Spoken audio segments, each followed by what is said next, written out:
और inside stories के लिए मेरे इस यूट्यूब चैनल को सब्सक्राइब करें और फेसबुक पेज को भी लाइक करें। देह व्यापार समाज के माथे पर कलंक है, ये कहते और जानते सभी हैं, लेकिन इस क्षेत्र में मजबूरी में काम करने वाली लड़कियों को अपनाना कोई नहीं चाहता। और अगर कोई ऐसी जरूरत करता है तो लड़की और उसका अंजाम अच्छा नहीं होता। राजस्थान के कंजर समुदाय के बारे में लोगों की राय अच्छी नहीं है। धारणा है कि कंजर आमतौर पर अपराधी होते हैं। इस जाति का हालांकि अपना एक अलग इतिहास है, पर उससे वास्ता न रखते हुए लोग यही मानते हैं कि अपराधी प्रवृत्ति के कंजर मेहनत के बजाय लूटपाट करके गुजारा करते हैं। इस जाति के पुरुष नशे में धुत रहते हैं और औरतें बाछड़ा जात की तरह देह व्यापार करती हैं। ये लोग असभ्य, अशिक्षित और जंगली हैं, इसलिए सभ्य समाज इनसे दूर ही रहता है। हालांकि ये पूरा सच नहीं है, लेकिन एक हद तक बात में दम इस लिहाज से है कि कंजरों को कभी इंसान समझ नहीं पाया और ना ही इन्हें मुख्य धारा में जोड़ने की कोई उल्लेखनीय कोशिश की गई है।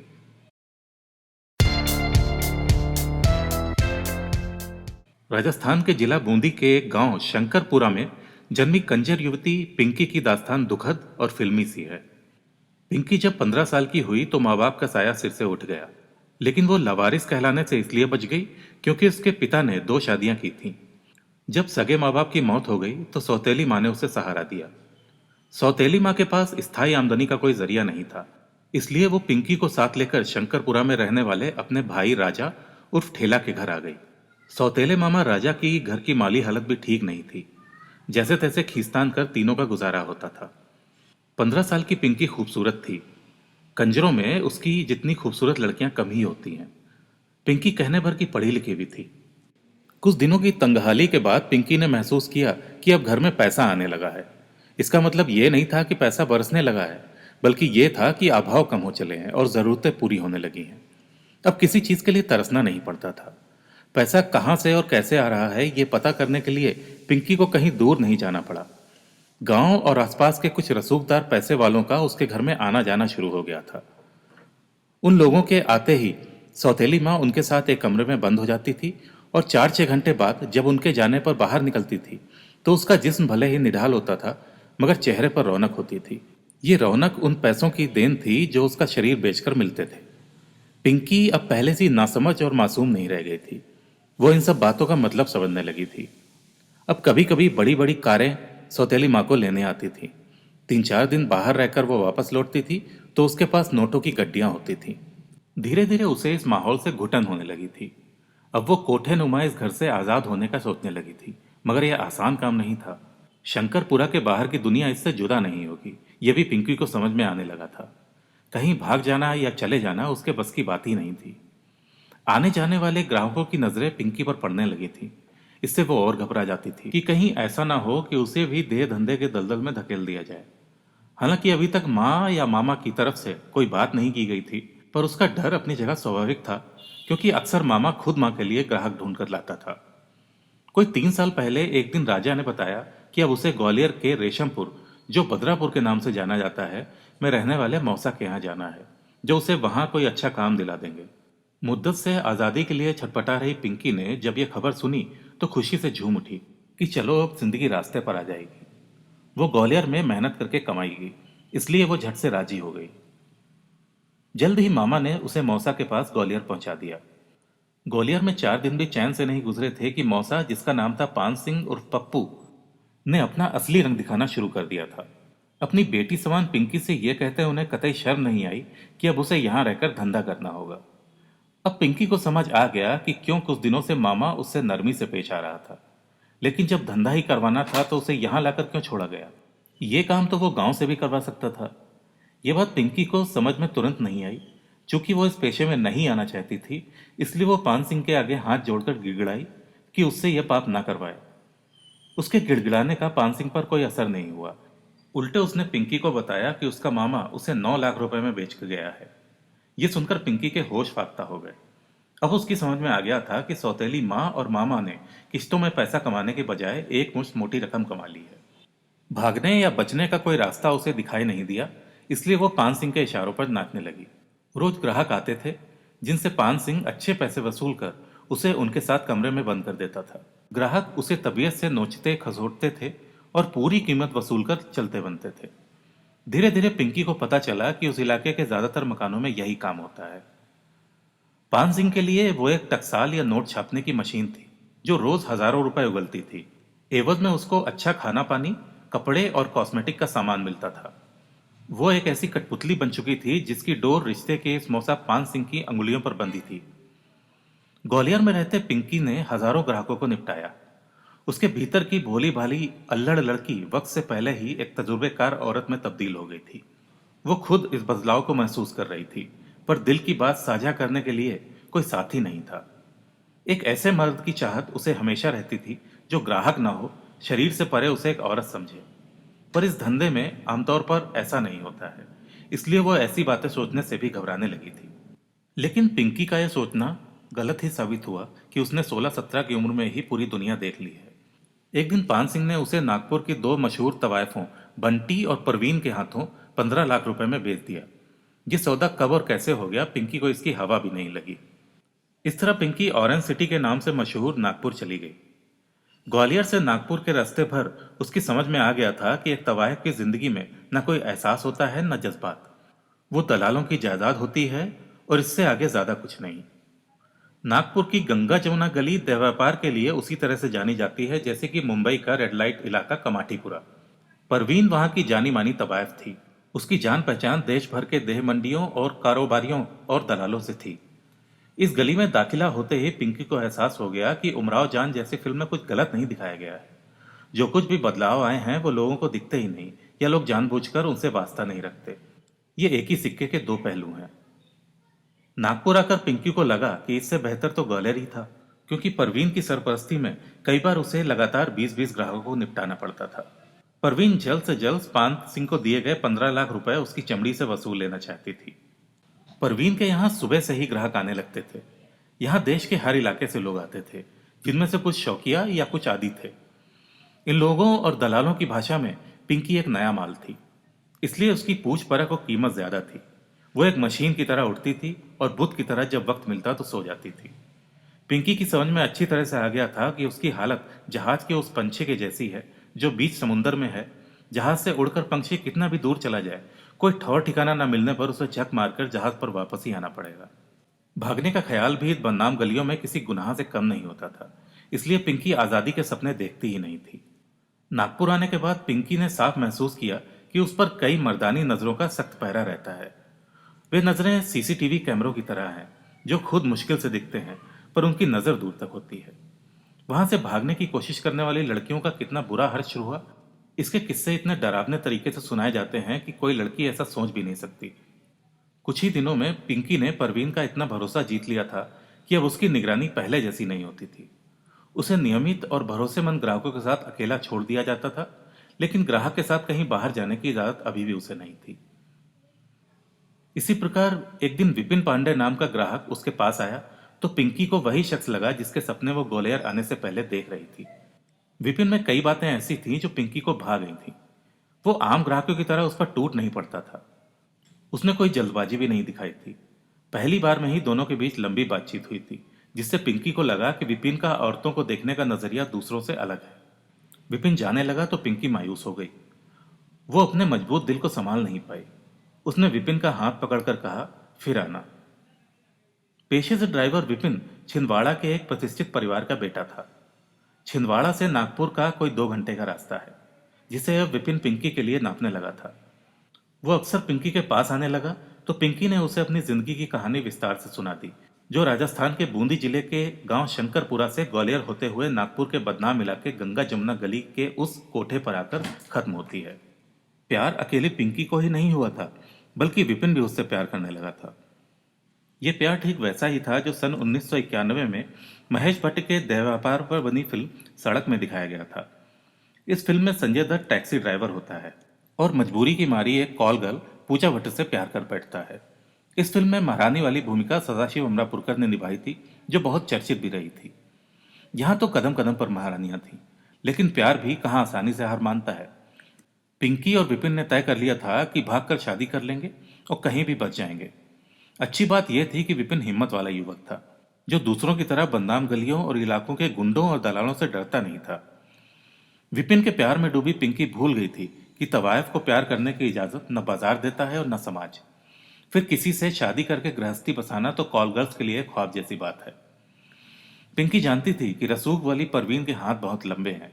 उसके संबंध कुछ रसूखदार लोगों से भी हैं। गुंडे और दलाल पालना तो कोठों की परंपरा है। इसका काम यही होता है कि कोई लड़की कोठों की परंपरा को तोड़कर भागने की कोशिश न करे, और अगर करे तो उसका इतना बुरा हाल करो कि वो दूसरी लड़कियों के लिए सबक बनकर रह जाए। नागपुर में बरसों से कोठा चला रही परवीन सिर्फ एक बार ही पीटा एक्ट के तहत गिरफ्तार हुई थी। इसी से अंदाजा लगाया जा सकता है कि वो इस कारोबार की कितनी सदी हुई खिलाड़ी थी। कई पुलिस वालों से उसके दोस्ताना संबंध थे। एक दिन परवीन का सारा सयानापन और तजुर्बा धरा रह गया जब उसके पिंजरे से पिंकी नाम की मैना अपने तोते विपिन के साथ भाग निकली। वो 3 मार्च 2017 की दोपहर थी, जब हमेशा की तरह विपिन ग्राहक बनकर आया। वो समय परवीन के नहाने का होता है, इसलिए वो विपिन और पिंकी को उनके कमरे में छोड़कर चली गई। दरअसल भागने की योजना पिंकी और विपिन पहले ही बना चुके थे। पिंकी ने विपिन को बताया था कि गहमा गहमी और दलाल गुंडों की मौजूदगी के चलते रात में भागना बिल्कुल भी मुमकिन नहीं है, इसलिए दिन का समय इनके लिए ठीक रहेगा। उस समय बाजार के ज्यादातर लोग और लड़कियां सोई रहती हैं। पिंकी के भागने पर परवीन तिलमिला उठी। न केवल परवीन बल्कि देह व्यापार से जुड़े तमाम लोग हैरान रह गए।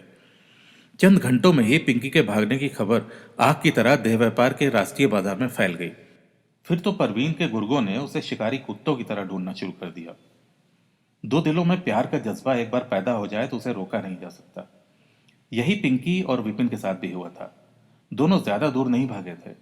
उन्होंने नागपुर से 100 किलोमीटर दूर मुल्ताई के कोर्ट में शादी कर ली थी। मुल्ताई बैतूल जिले की तहसील है और आदिवासी बाहुल्य ये शहर ताप्ती नदी के किनारे बसा हुआ है।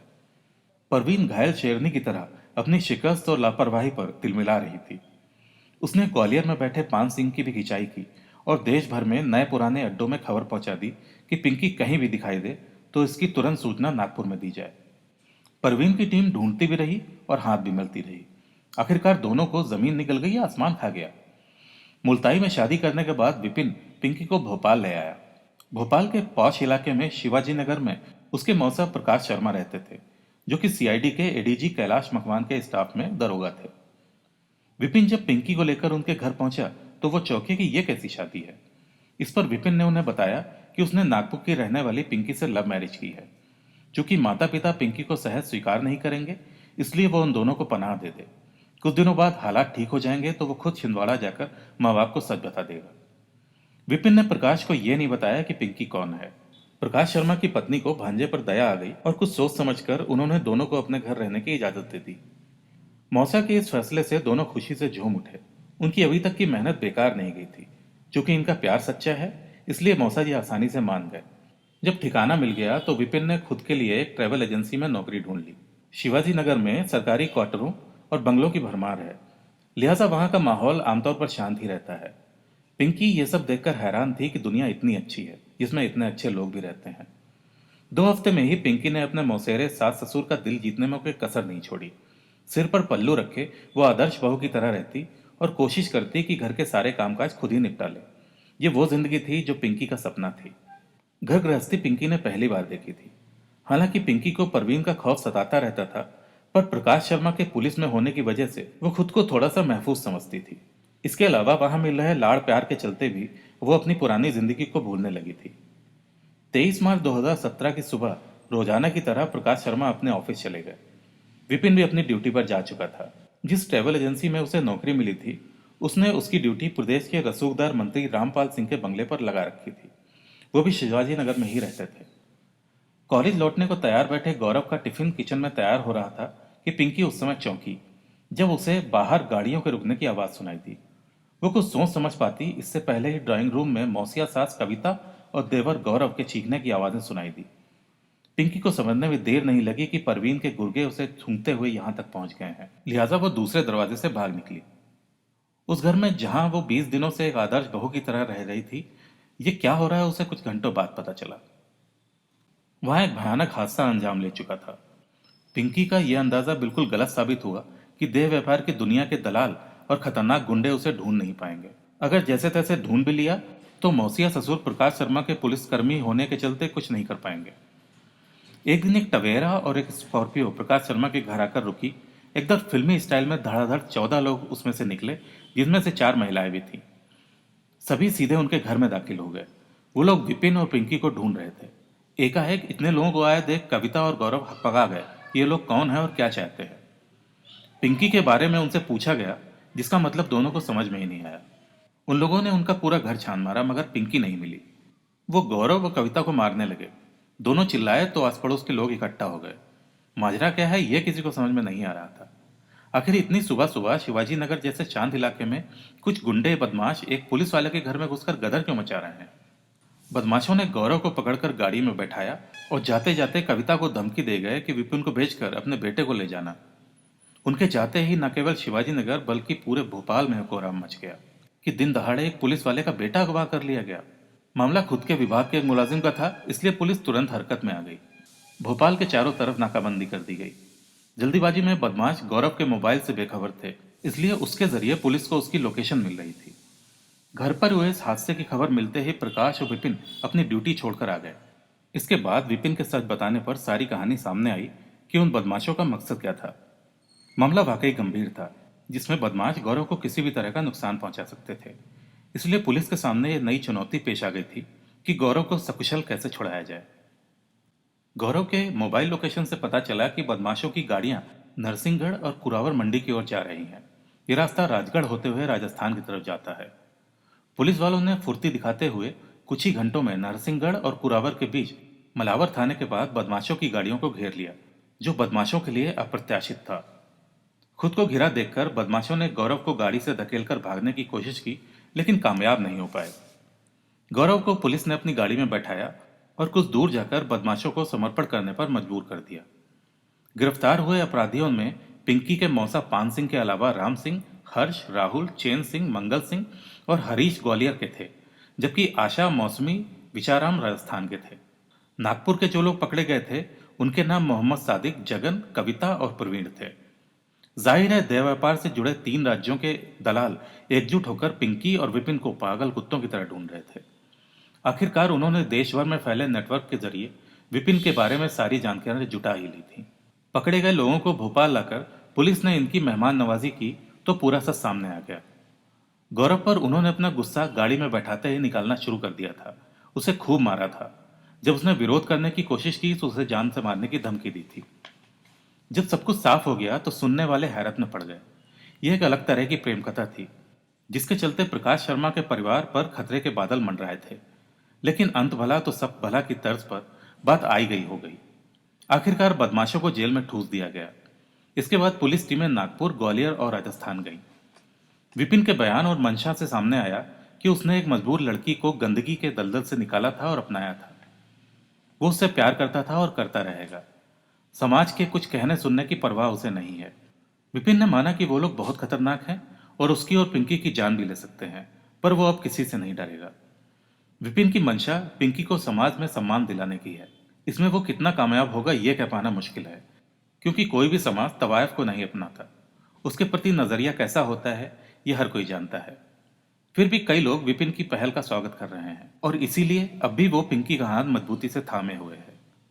निश्चित रूप से विपिन सच्चा मर्द है और शाबाशी का हकदार भी है, जिसने पिंकी का गृहिणी बनकर जीने का सपना पूरा किया और अभी भी आने वाली दिक्कतों से दृढ़ता से जूझ रहा है।